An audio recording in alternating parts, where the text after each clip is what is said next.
नमस्कार दोस्तों, मैं डॉक्टर नीलेश पाटिल आपका स्वागत करता हूं। दोस्तों, आज हम पल्स ऑक्सीमीटर का सही इस्तेमाल कैसे किया जाए इस बारे में देखेंगे। दोस्तों, पल्स ऑक्सीमीटर एक छोटा सा यंत्र या डिवाइस होता है जिसकी मदद से हम अपने खून में मौजूद ऑक्सीजन की लेवल या ऑक्सीजन के स्तर को माप सकते हैं।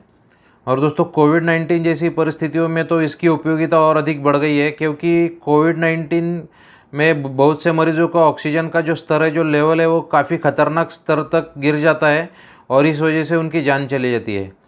तो चलिए दोस्तों, देखते हैं कि पल्स ऑक्सीमीटर का सही उपयोग कैसे करना चाहिए।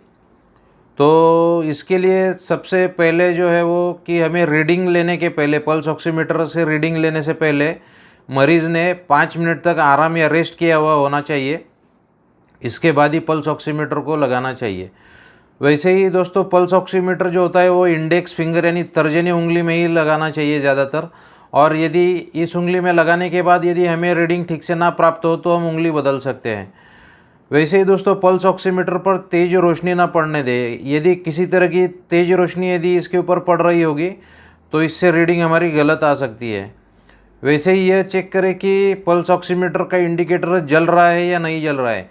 वैसे ही पल्स ऑक्सीमीटर पे जो हमारा वेव फॉर्म जो दिखता है वो यूनिफॉर्म यानी समान तरह से वेव फॉर्म चल रहा है कि नहीं, ये भी चेक कर ले।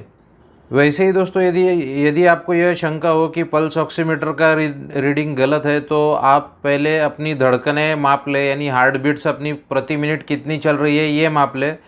और बाद में पल्स ऑक्सीमीटर लगाने के बाद उसके ऊपर जो पल्स की जो धड़कनों की रीडिंग आ रही है उसमें और आपने मापे हुए हार्ट बीट्स में 4 से 5 बीट्स प्रति मिनट से ज़्यादा का अंतर नहीं होना चाहिए। वैसे ही दोस्तों, यदि सिग्नल ठीक से नहीं आ रहा हो पल्स ऑक्सीमीटर में तो हाथ को गर्म कर लेना चाहिए और हाथ को गर्म करने के बाद फिर से पल्स ऑक्सीमीटर लगाएं। वैसे ही पल्स ऑक्सीमीटर को अपनी दिल की यानी हार्ट की लेवल यानी उसकी ऊंचाई की सतह पर रखकर रीडिंग लेना चाहिए। वैसे ही उसमें जब हम पल्स ऑक्सीमीटर के अंदर उंगली डालते हैं तो उसको दबाना नहीं चाहिए, उसे जैसा है उसी स्थिति में छोड़ना चाहिए। वैसे ही दोस्तों, पल्स ऑक्सीमीटर का रीडिंग स्टेबल होने में थोड़ा समय लगता है, तो इसलिए पल्स ऑक्सीमीटर को कम से कम 1 मिनट के लिए उसी तरह छोड़े या कभी कभी उससे अधिक समय भी लग सकता है। वैसे ही दोस्तों, यदि हम किसी मरीज़ को ऑक्सीजन देते हैं तो ऑक्सीजन देने के 5 से 10 मिनट के बाद में उसका रीडिंग लेना चाहिए, तभी हमें सही रीडिंग प्राप्त हो सकता है। अभी दोस्तों, देखते हैं कि पल्स ऑक्सीमीटर से गलत रीडिंग आने के क्या क्या कारण हो सकते हैं, यानी किन कारणों से हमें गलत रीडिंग मिल सकता है। तो इसमें पहला कारण है कि नाखूनों के ऊपर नेल पॉलिश लगाया हुआ होना, या नाखून अधिक लंबे होना, या कृत्रिम नाखून लगाए हुए होना। वैसे ही उंगलियां साफ सुथरी ना होना। वैसे ही पल्स ऑक्सीमीटर के ऊपर तेज़ रोशनी यदि पड़ रही होगी तो गलत रीडिंग मिलता है। वैसे ही यदि हाथ हमारे ठंडे हो, अधिक हाथ ठंडे हो तो उससे भी गलत रीडिंग मिलती है। वैसे ही यदि पल्स ऑक्सीमीटर ठीक से फिट ना हुआ हो या अपनी जगह से हिल गया हो तो भी हमें गलत रीडिंग मिलती है। वैसे ही रक्त का संचार ठीक से ना हो रहा हो तो भी गलत रीडिंग मिलती है। वैसे ही यदि रक्तदाब कम हो तो भी हमें गलत रीडिंग मिलती है।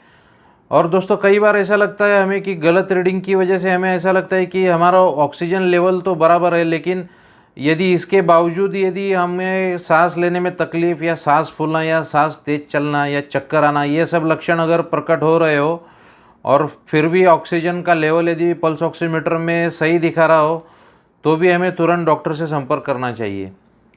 अभी दोस्तों, देखते हैं कि रक्त में हमारा सामान्य ऑक्सीजन का लेवल क्या होता है। तो रक्त में सामान्य ऑक्सीजन का लेवल जो होता है वो 100 से लेकर 95% तक होता है।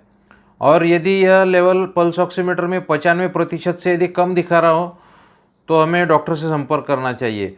और वैसे ही यदि यह जो ऑक्सीजन का लेवल है ये 90% से यदि कम चला गया हो तो यह हमें समझ लेना चाहिए कि अभी ऑक्सीजन का जो स्तर है वो खतरनाक स्थिति तक नीचे गिरना शुरू हो गया हो।